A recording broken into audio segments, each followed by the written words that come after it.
በተለይ መዳም ቤት የምትሰሩ ፎቅና ታህት ከሆነ እና ራሳችሁን ጠብቁ። ወላሂ እዚህ ስትመጡ እዛ ምንም አይመስለንም እና እኔም እንደዛ ነበርኩኝ። ምንም አይመስለንም፣ ድካማችን አይሰማንም።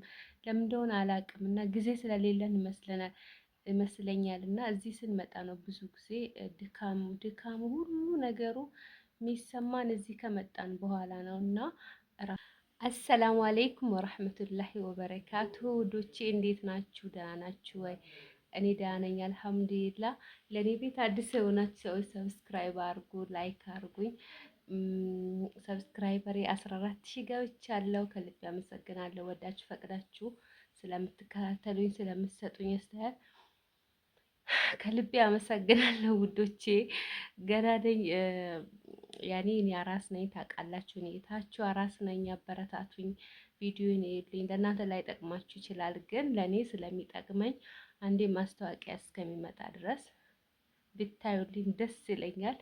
እና ደግሞ ድምፄ ማለት ነው ቆይቺ ነው የማወራው፣ ገና አልጠናከረም፣ ሰውነት አልተመለሰም ትላላችሁ። ያው እዚህ ከመጣን በኋላ ካሜራ ፍጥጥ ብያ ላይም እኮ እኔ ስለማፍር ነው፣ ሰው ራሱ ፍጥጥ ብያ ላይም እና ብዙ ጊዜ እዚህ ከመጣን በኋላ ነው ህመማችን የሚሰማን ማለት ነው። ድካሙ ሁሉ ነገሩ የሚገባን ኢትዮጵያ መተን ቁጭ ስንል ነው። ከዛ ነው የምንጸጸተው።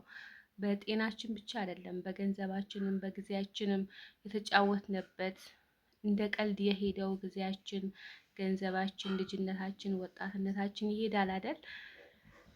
ሰርተን እንኳን እኔ አልሐምዱሊላህ አለኝ፣ ግን ልጅነቴ እንትን ለኛል፣ ወጣትነቴ በቃ አንድ ቤት ላይ ቁጭ ብዬ በወጣትነቴ ምንም ሳላሳልፍ ሳልጫወት ሳልለብስ ትላላችሁና ከዛ መታችሁ ትዳር ስትይዙ እናት ትሆናላችሁ፣ ምስት ትሆናላችሁ።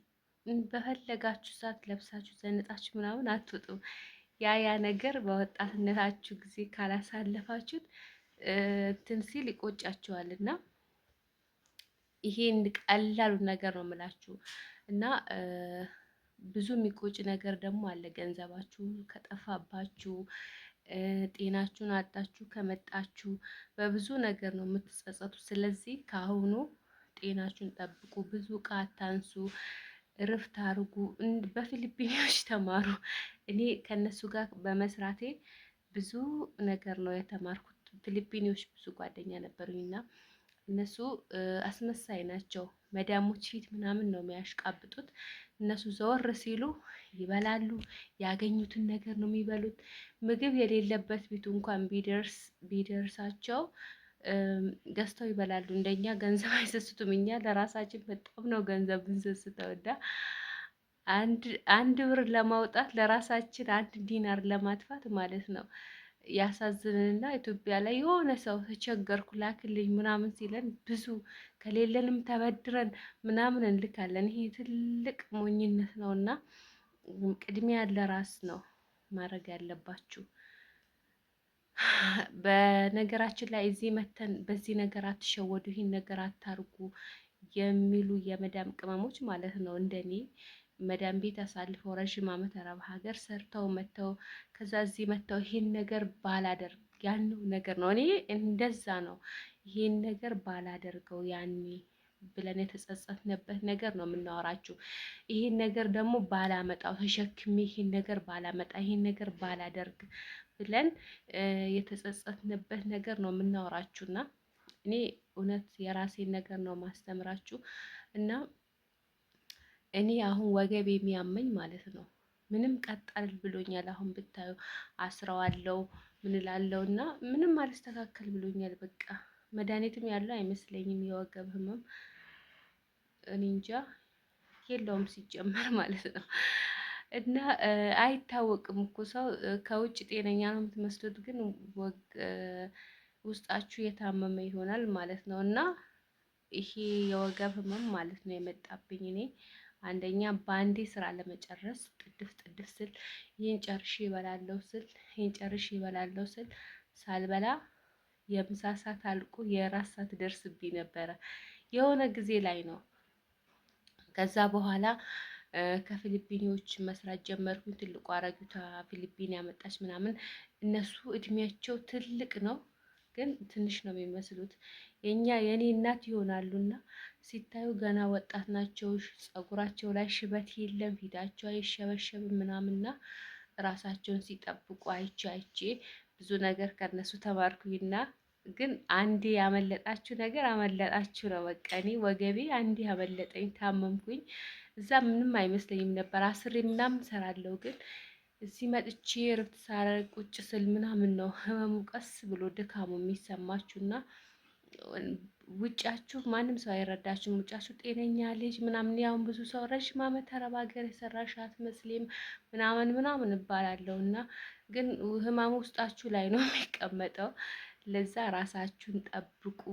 ሁሌም የምላችሁ ነገር ራሳችሁን ጠብቁ እላችኋለሁ።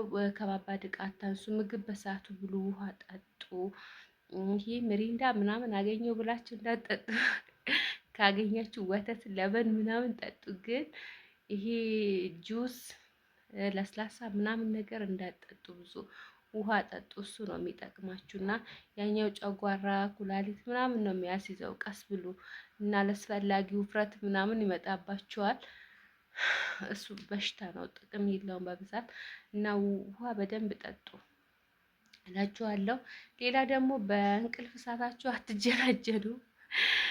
ጅንጀና ቀድሱ፣ ተኙ። ወላሂ እኔ ድሮ በምጀናጀንበት ጊዜ ነው እንደውም በሽተኛ ሆንኩት ይመስለኛል እና በትክክል አልተኛም ነበረ።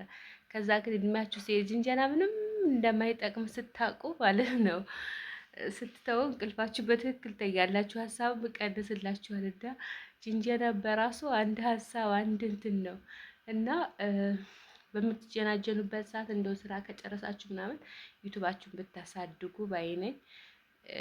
እኔ ደግሞ በጣም የተጸጸትኩት ይሄ ነው። ድሮ ዩቱብ ጀምር ዛሬ የተደርስ ነበር ምናምን ላለው እና ያኔ በምጀናጀንበት ምናምን ካሱ በቃ እንዲህ በፌስቡክ እንዲህ በሆነ ነገር ስጀናጀን ያኔ ፌስቡኬን ባሳድግ ዛሬ ጥሩ ደረጃ ደርስ ነበረ። ግን ያው አላህ ያለው ጊዜ ነው የሆነው። እናንተም ጅንጀና በምትጀናጀኑበት ጊዜ ዝም ብላችሁ ቲክቶክ ላይ ስክሮል ምናምን በምታረጉበት ሰዓት ለአንድ ሰዓትም ይሁን ለግማሽ ሰዓት ዩቱባችሁ ላይ ላይቭ ገብታችሁ በግሩፕ እንትናችሁን ዩቱባችሁን ማሳደግ ትችላላችሁ። ግሩፕ ማያስፈልጋችሁም። ደፋር ጎበዝ ከሆናችሁ ካሜራ የለመዳችሁ ከሆነ ካሜራ ማትፈሩ ከሆነ ቶሎ ያድግላችኋል። ሶሻል ሚዲያ እንደዚህ ፊት ለፊት ይፈልጋል። ብዙ ጊዜ ደፋር ሰው ካሜራ ማይፈራ ሰው ነው የሚፈልገው እና ያድግላችኋል። ዩቱባችሁን ያሳድጋችሁ ብትመጡ እዚህ ብትመጡ እንኳን ትሰሩበታላችሁ። ስራ እንኳን ባይኖራችሁ አለኝ ሰርቼ የሚመጣልኝ ገንዘብ አለ ብላችሁ ተስፋ ታደርጋላችሁ ማለት ነው። የራሱ አንድ ተስፋ ነው። ሰርታችሁ የሆነ ጊዜ